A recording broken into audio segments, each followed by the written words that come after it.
ইউক্রেনের সাথে চুক্তির বিষয়টি গত ফেব্রুয়ারিতে হয়ে যেতে পারত। হোয়াইট হাউসে দুই প্রেসিডেন্ট যদি এবার তর্কযুদ্ধে না জড়াতেন হয়তো হয়ে যেত। কার স্বার্থ আসলে কতটুকু সংরক্ষিত হলো কিংবা চুক্তিটা কতটা ইতিবাচক হলো? চায়না থেকে যে রিয়ার আর্থ যে সমস্ত মিনারেলস আসতো, রিয়ার মিনারেলস, সেগুলো তো আসা অনেকটা বন্ধ হয়ে গেছে। এখন যেটা হয়েছে সেটা কিন্তু ইউক্রেনের জন্য ভালো হয়েছে। পুতিন তাকে কোনো একটা ট্র্যাপে ফেলছে, পুতিন সময় ক্ষেপণ করছে। অর্থাৎ পুতিনের ব্যাপারে তার সেই আত্মবিশ্বাস তো গিয়েছেই, অনেকটা তিনি এখন সন্দেহের চোখে পুতিনকে দেখছেন। Ukraine mineral will come to the US for exchange of the war cost and other things and so on. And also we know that the rebuilding reconstruction fund. So reconstruction fund has to be created to reconstruct Ukraine. That if Ukraine becomes the member of NATO, I think America will be more reluctant because NATO will take over. ইউক্রেনের সাথে চুক্তির বিষয়টি গত ফেব্রুয়ারিতে হয়ে যেতে পারত। White হাউসে দুই প্রেসিডেন্ট যদি এবার তর্কযুদ্ধে না জড়াতেন হয়তো হয়ে যেত। এখন জেলেনস্কি বলছেন ভ্যাটিকানের সবশেষ ট্রাম্পের সঙ্গে যে বৈঠকটি হয়েছে সেটির ফল হিসেবে একটি চুক্তি স্বাক্ষর গতকাল হয়ে গেছে। এই চুক্তিটিতে দুই দেশই বলছে যে তাদের স্বার্থ সংরক্ষিত হয়েছে। আপনার কাছে একটু জানতে চাই, এখন পর্যন্ত পুরো চুক্তির তথ্যগুলো জানা যায়নি, যেটুকু জানা গেছে কার স্বার্থ আসলে কতটুকু সংরক্ষিত হলো কিংবা চুক্তিটা কতটা ইতিবাচক হলো?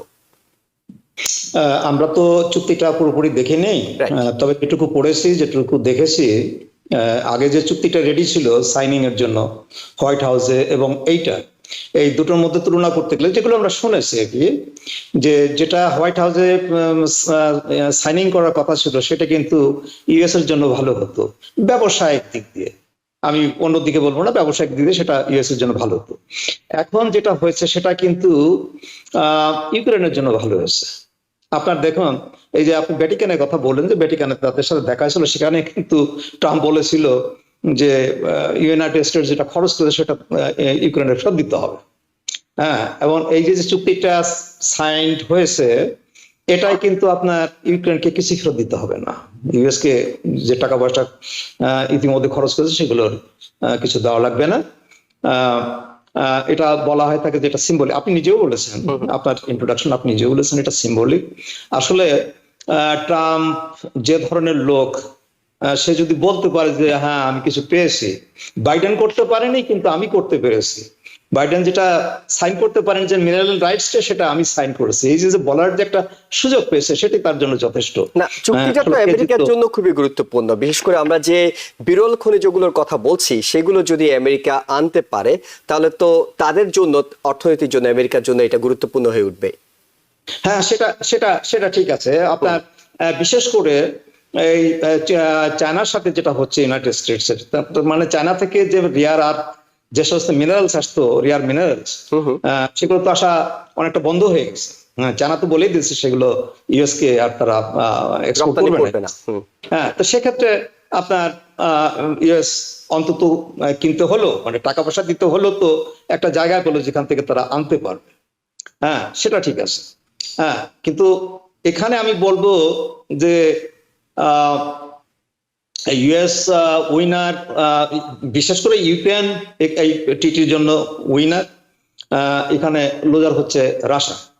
কারণ দেখেন, এখন তো নিশ্চিত হলো, আগের যে একটা কোয়ালিশন ছিল যারা সাপোর্ট দিয়েছে, আপনার যে সেই একই ফর্মে না হলেও, আপনার সেই নেটোর আন্ডারে না হলেও, আপনার সেই US allies, European union, US এবং আদার ওয়ার্ল্ড পাওয়ার্স, তারা যে সাপোর্টটা দিয়েছে সেই সাপোর্টটা কিন্তু ইনট্যাক্ট থেকে গেল।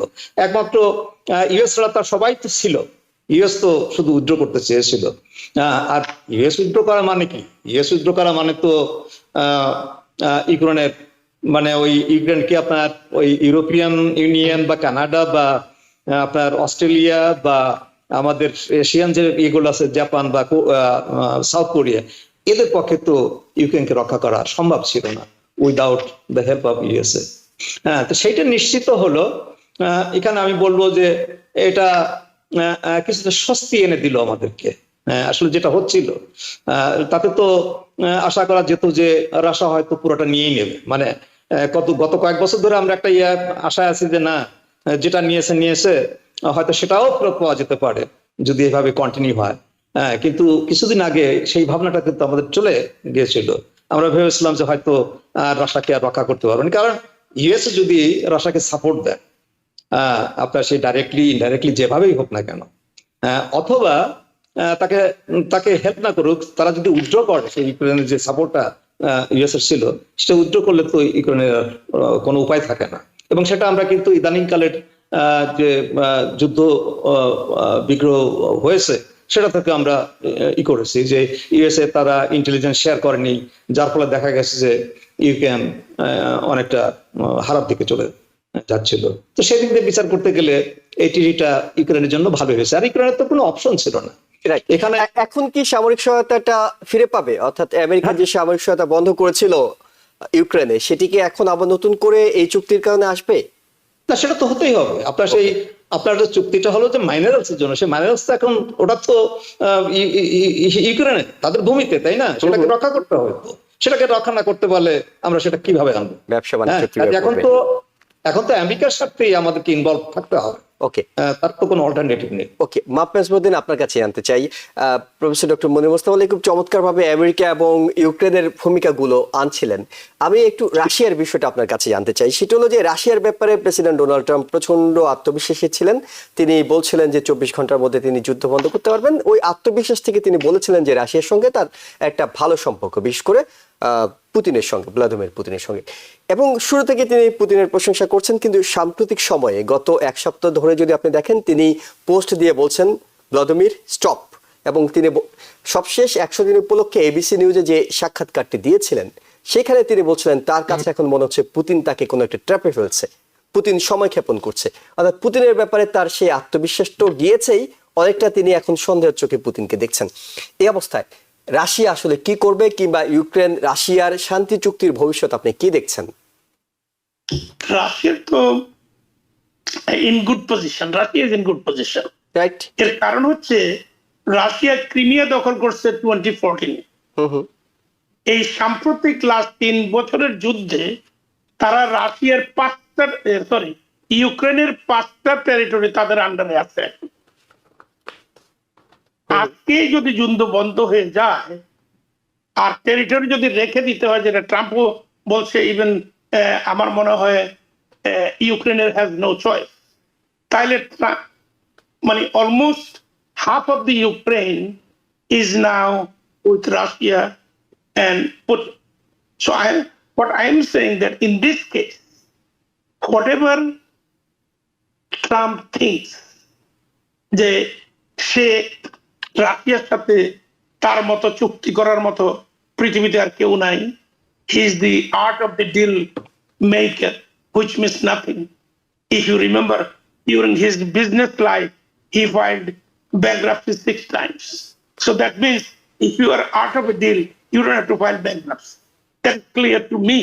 That is why I did not vote. I opposed it. But he's there.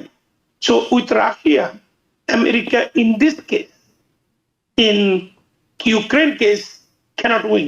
Even after this sign was done that Ukraine minerals will come to the U.S. for exchange of the war cost and other things and so on. And also, we know that the rebuilding reconstruction fund.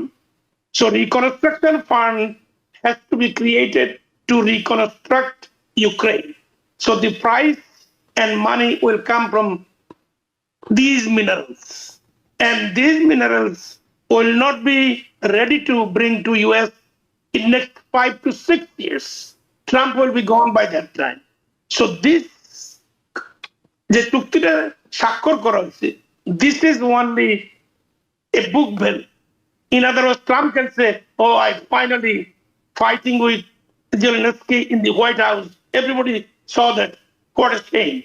Second, finally, Zelensky came back and signed. And it gives Zelensky upper hand.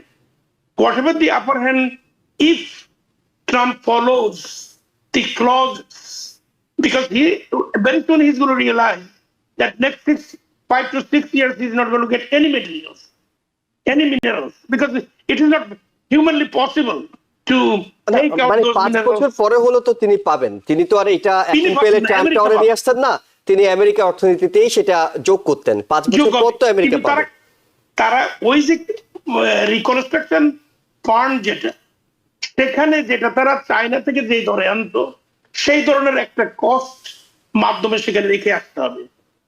এরপরে যে ইউক্রেনের যে সিকিউরিটির ব্যাপারে যে clause, they kept one thing open, that if Ukraine become the member of NATO, I think America will be more reluctant, because NATO will take over that security. And that is what they should do, so that they don't have to alone spend tons of money, millions of money. Let Europe be part of it. Let other NATO countries be part of it, so that Ukraine get the security. Russia got to stop after 5 territory and Crimea, and war got to stop.